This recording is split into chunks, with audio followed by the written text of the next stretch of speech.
Okay, welcome back. I thought it might be fun to have one more apolitical political science discussion. In other words, we're not going to discuss the substance of politics. We're just more interested in having an academic discussion about it. Last time I talked about why Professor Lichtman's model failed to accurately predict the outcome of the 2024 election. This time I want to talk about Nate Silver as well as Ann Selzer. So anyway, let's go ahead and play some slots. Hopefully we get the first ever jackpot on YouTube. All right, so just a quick thought I'd finish up the Lichtman discussion because it's been 2 weeks now since the election was over. The dust has settled. Professor Lichtman is licking his wounds. And if you're interested in hearing my full-on depth analysis on that, you can check out that vid. I'll just go ahead and boil it down. It's simple political science 101. Vice President Harris did not win the primary. She got very low turnout as a result. When you hear Professor Lichtman complaining about, misinformation and blaming Elon Musk for an irrational electorate, it's cheap because the truth is she didn't win the primary. 14 million primary votes were thrown out, so she ends up underperforming by 10 million votes. Imagine that, or 11 million votes or whatever. Her campaign was only 110 days long. It's a simple numbers. Those votes weren't there. Even Vice President Pelosi recently did a interview with the New York Times where she said, yes, we needed to have an open primary and she would have been a stronger candidate, i.e. she would have had stronger turnout. Of course, in November of 2022, she said that she had, was confident that Joe Biden should run the primary and would get reelected, but whatever. Anyway, in the 2 weeks since then, I've noticed, because Professor Lichtman, has been doing his weekly live stream with his son Sam, and then his son Sam does a live stream on his own channel right after. Professor Lichtman has always said, I do respect him, even if, I do think he is notoriously thin-skinned and doesn't respond well to criticism at all. But he has said, every year, every cycle, he's asked, well, what if you're wrong? He says, well, then I'll go back and reevaluate my prediction, look at the model, look at how I allocated the keys. Maybe I'll have to make some adjustments. And he's not doing that, which is disappointing. Instead, he's just blaming an easy scapegoat, Elon Musk, the irrational electorate, misinformation. And I've noticed that on Professor Lichtman's last live stream with his son, that his son is starting to push back on that a little bit. His son is starting to, well, maybe, this is why I think you should maybe, look at the keys a little bit. I don't think it's right to just blame Elon Musk. Maybe there's more to it. And, of course, Professor Lichtman, even with his own son, does not respond. He responds a little bit better to that criticism, but it still is very obtuse and insists that it's the irrational electorate. We've never had this before in history, blah, blah, blah. His son does not seem so receptive to that. On Sam Lichtman's live stream I was watching, he mentions, well, I can tell my dad's under a lot of pressure and stress now that he's gotten the model wrong. And it does seem that, I believe it's just, from a total outsider perspective, to me, it looks like Sam is starting to think that his father has lost his touch a little bit, which I do agree with. I do believe that Professor Lichtman has lost his touch. Total blind spot, applying the 13 keys model to a candidate that didn't win the primary. He's never done that before.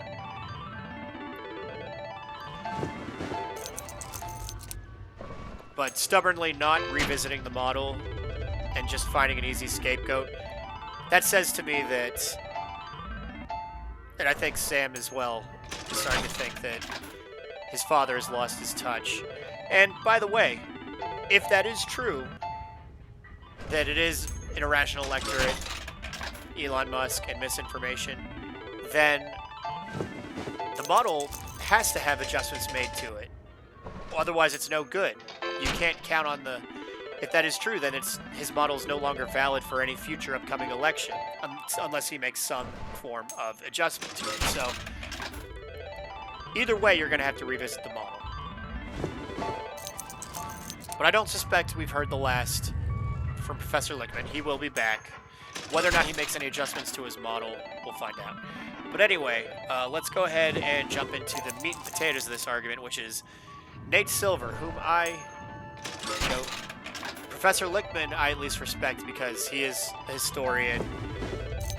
He does have a good record, even if it is tarnished lately. The model is interesting. And he boldly makes his predictions he boldly makes his predictions confidently. Nate Selzer, on the other hand, does not do that. I think Nate Selzer is basically a hack, in my opinion. He's something of a fraud.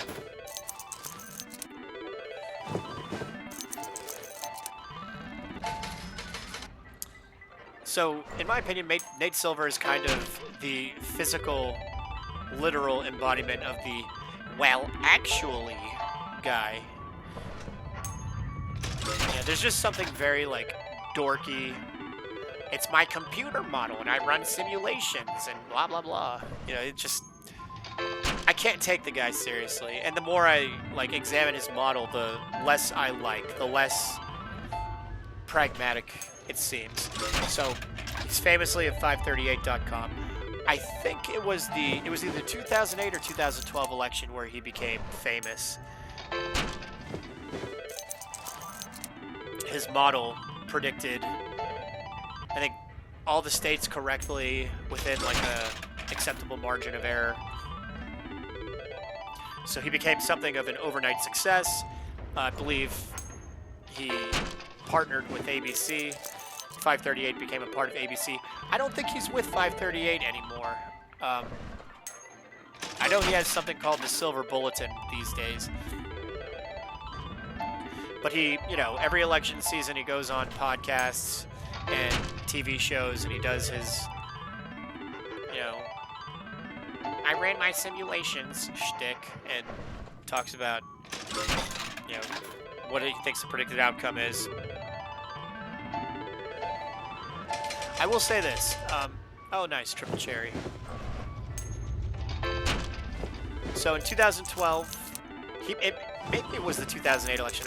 Don't quote me on that, but I know for a fact in 2012 he predicted the re-election of President Obama very accurately, and his star was very much on the rise. Everyone, all the networks, you know, a real darling. But then 2016 came around, and although most pollsters and pundits were predicting a landslide victory for Secretary Clinton, I believe Nate Selzer predicted he gave her a 60, I want to say somewhere in the realm of 60 to 65% chance of winning election over then candidate Mr. Trump. And he was badly wrong. She did win the popular vote, but electorally she was beaten pretty badly.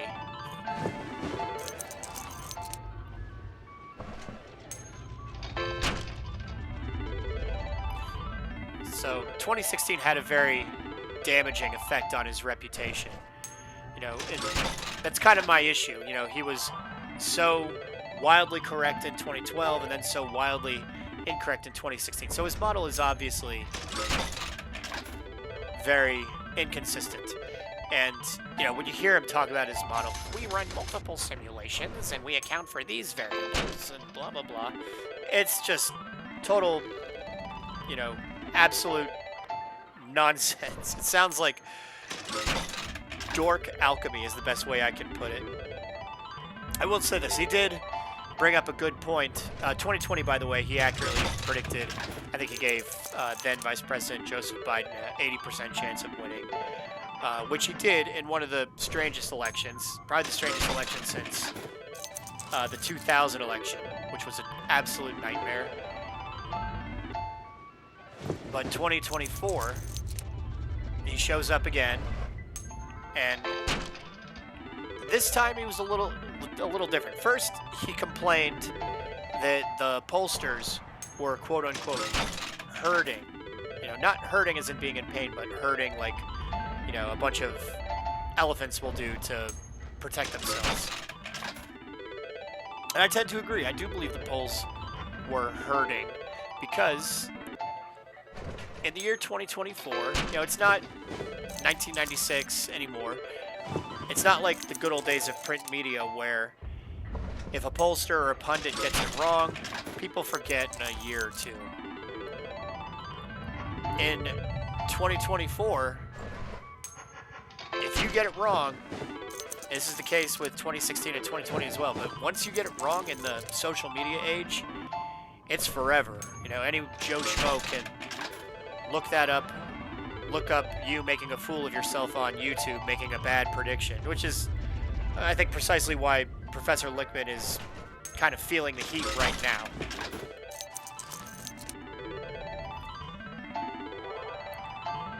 But Nate Silver accused the pollsters of herding. And we're talking about the polls like, you know, Quinnipiac, YouGov, Rasmussen, Marist, whatever. And I tend to agree. It's funny because President Trump, about a week before election, he did the famous podcast on Joe Rogan, and they spoke for 3 hours. And somewhere in there, they talked about polls, and President Trump said something like he thought they weren't really working. They were fraudulent. They weren't doing anything. Ah, nice triple-double bar.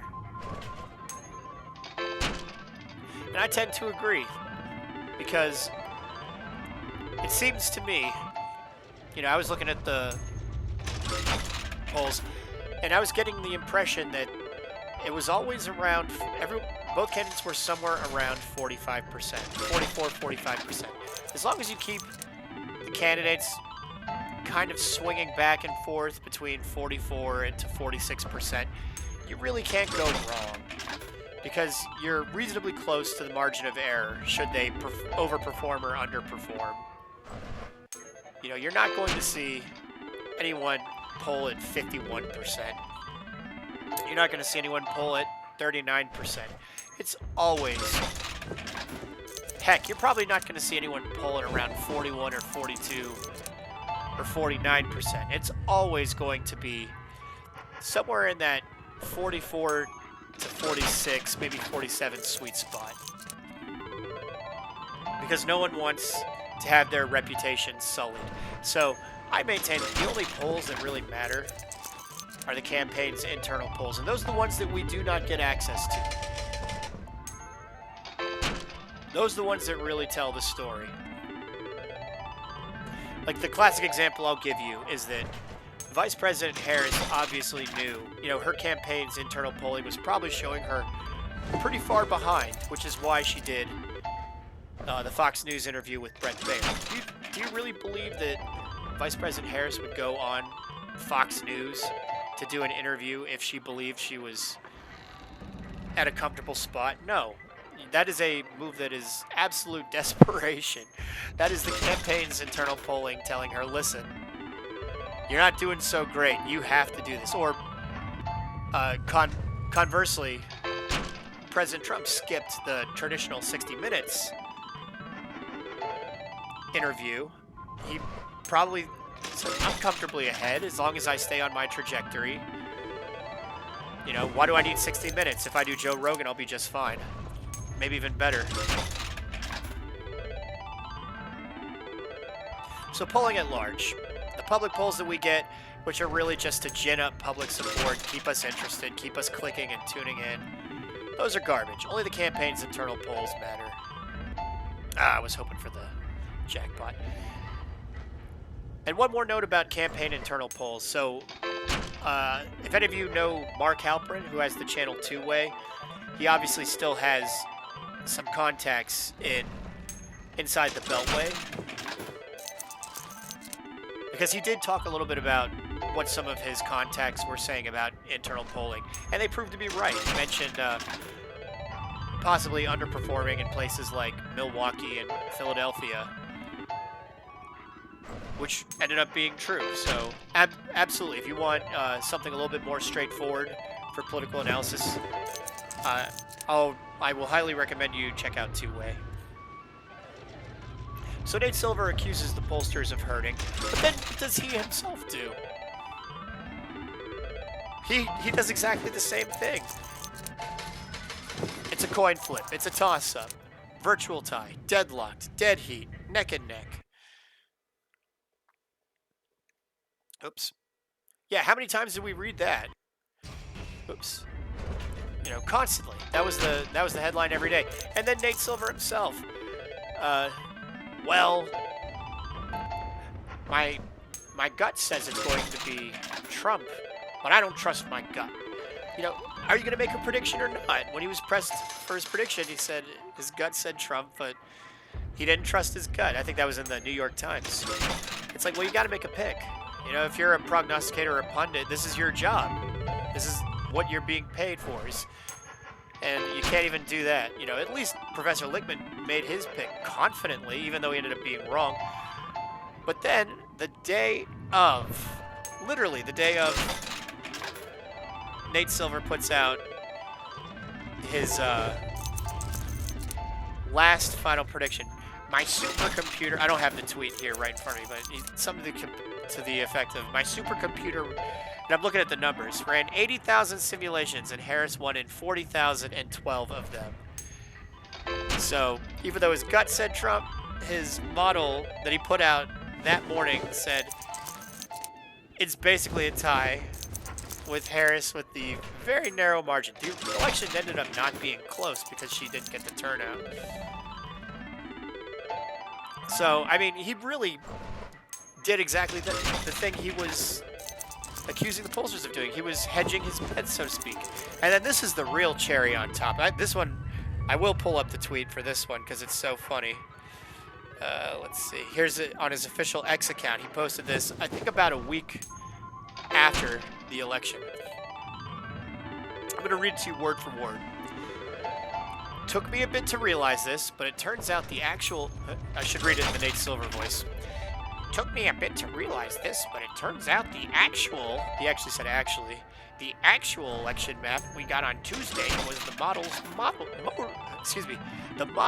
modal map. The one that occurred by far the most often in our simulations. Like, he's trying to... After picking both sides... saying not to trust his gut, then saying, well, it's a tie, but Harris gets the edge. Now he's telling us, by the way, I had it right all along. My computer predicted it right all along. Like, give me a break. I don't ever want to hear from this guy again. I suspect his star, if it wasn't at least dimmed after 2016, it's got to be extinguished by 2028. I don't ever want to hear from this guy again. And by the way, regarding his model, let me go ahead and point something out to Nate Selzer regarding his model. 2012, he picked President Barack Obama and was right. 2016, he picked Secretary Clinton and was wrong. 2020, he picked Vice President Biden and was right. 2024, he picked Vice President Harris and was wrong. What does that tell you? That in all four races, his model has clearly favored a Democrat candidate.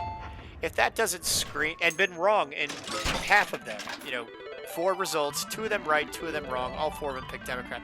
That tells me that his model has a left-leaning bias. It's that simple. So, he's a fraud. I'm never going to... I mean, if I pay attention to it, it's only going to be just to laugh at it later. So, anyway, done with Nate Selzer. Absolute hack and fraud. On top of being an uber dork. But the last one I wanted to pick on was the pollster Ann Selzer. So Ann Selzer, you know, made a bit of a splash. You know, a pollster that enjoyed a reputation for the Des Moines Register of being a gold standard pollster. And in 2024, and I assume that's, I don't know a whole lot about, I'm not much of a polling wonk, but obviously being a gold standard pundit or a pollster is a good thing. It means that you have a good reputation, good credibility. Your poll is to be trusted. 2024, she makes quite a bit of a splash when just less than less than a week, it was about 4 or 5 days prior to Election Day, she puts out her poll, which, you know, Iowa was a state that Trump carried by fairly comfortable margins in 2016 and 2020.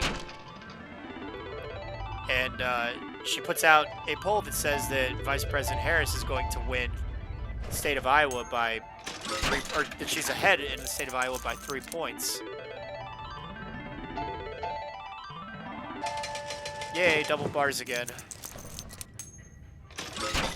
You know, she went on Rachel Maddow. She did some podcasts, you know, defending her poll. And then, of course, Election Day comes around. Ah, so close. And her poll's off by 16, 17 points. Trump ends up carrying the state by 10 points. Like, just... I mean, when the poll came out, it screamed outlier. You know, when you see a poll like that and there's nothing happening within that state to suggest that there would be that much of a shift, it's hard to take it seriously. I guess that's the one case where a poll was not hurting, where it was doing something else entirely. Awfully strange that it was a gold standard poll.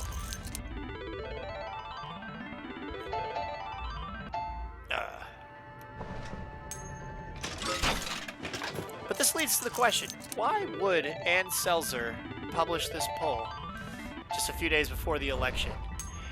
There's some interesting theories circulating. First off, it was already she did announce her retirement just today from polling. She's going to be doing other things. I suspect podcasting and being sort of an independent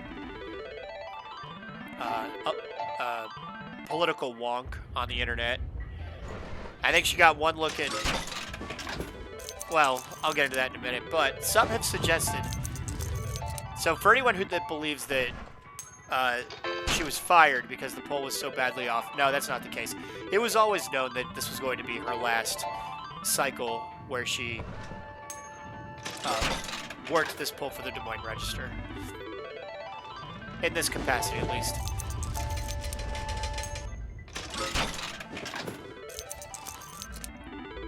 There were like a number of tweets or posts on X when the poll came out. Oh, you're going to be wrong. Enjoy your retirement. Or, you know, when it was wrong. You're only off by 16, 17 points. Enjoy your retirement. And so it was known that this was the last one she was going to do.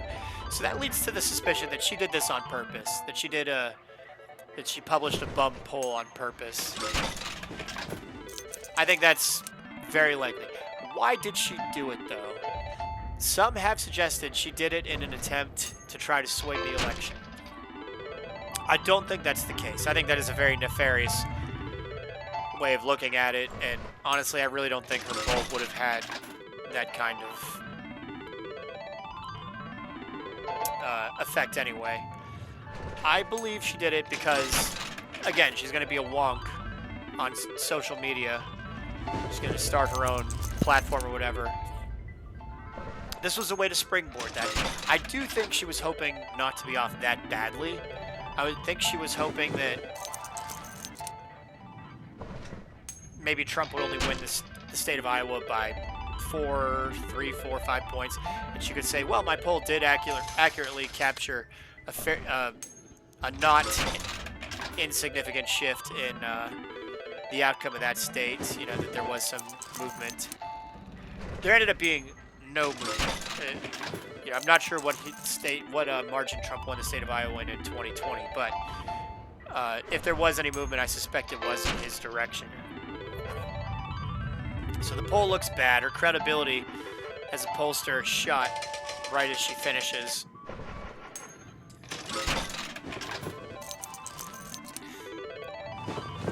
My speculation is that she did this to springboard her career. She probably made a few contacts when she did, because she did go on like Rachel Maddow to talk about her poll to a very obviously giddy Rachel Maddow. I think she also did a few other, I think she might have done two-way with Mark Halpern. And I think Mark Halpern kind of held her to the fire over it. Very much doubted the veracity of it. I can't remember if it was her or not, but I want to say he did have her on. Now I will say this. Viva La Fray had on Richard Barris. I don't know too much about Richard Barris. I only saw him doing a live stream for People's Pundit a week or so out from the election. He's definitely something of a polling wonk. He certainly knows what he's talking about. A little bit on the snobby side, and possibly right-leaning, but he knows his stuff. I'll give him that. He was on Viva La Fray's podcast, or his channel or whatever. I was catching some of that. He made a couple of insinuations about Ann Selzer. Some of them I don't quite believe, about her withholding polls leading up to Biden quitting the 2024 race. I don't know if that's true, but he also mentioned that she may have collaborated with the DNC to help sabotage the 2020 Iowa caucus. That I do believe. I think there is some merit to that. Those of you that a lot of people seem to have already forgotten, but the Democrats absolutely sabotaged the 2020 Iowa caucus. We have no idea to this day who won. It was a debacle.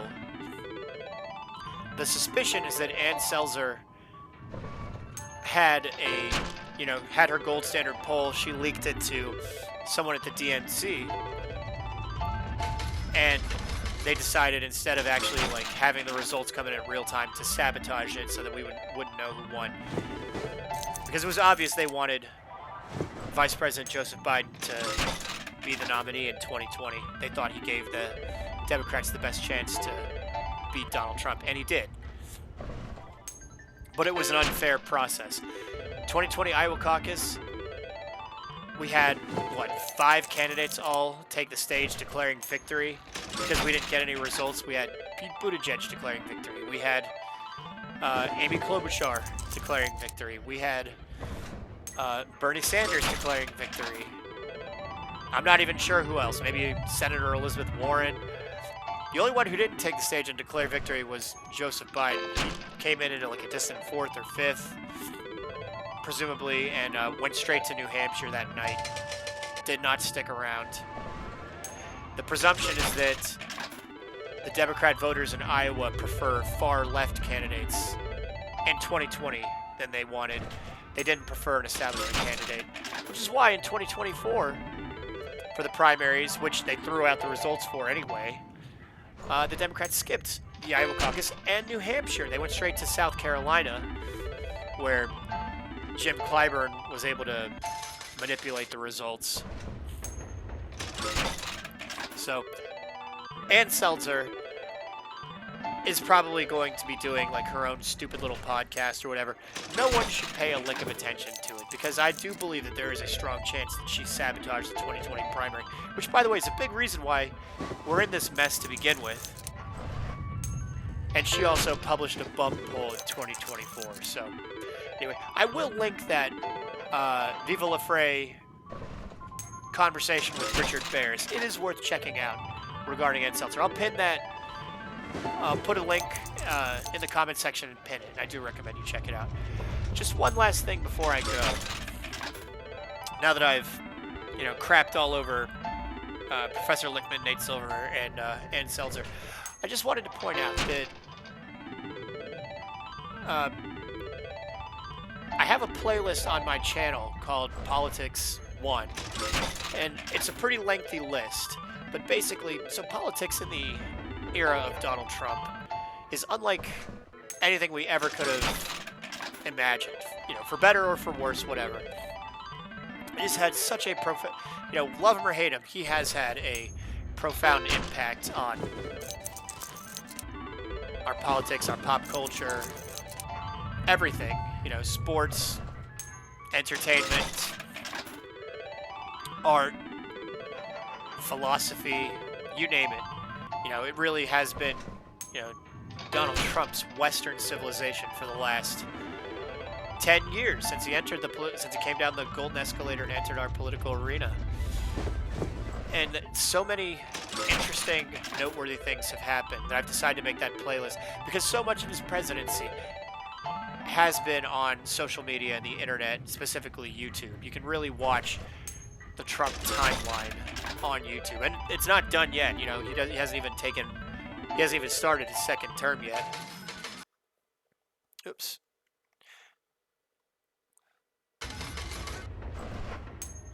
So I may create a channel. Stay tuned. I may create a separate channel. If I do, I will also pin it in the link section. And it's not going to be much of academic discussions, but it's just going to serve as sort of an archive for playlists that basically categorize. You know, this is you know, the 2016 election. This is the 2020 election. You know, all the seminal moments. You know, I made sure to only pick the seminal moments that were captured on film and put on YouTube, not the mundane.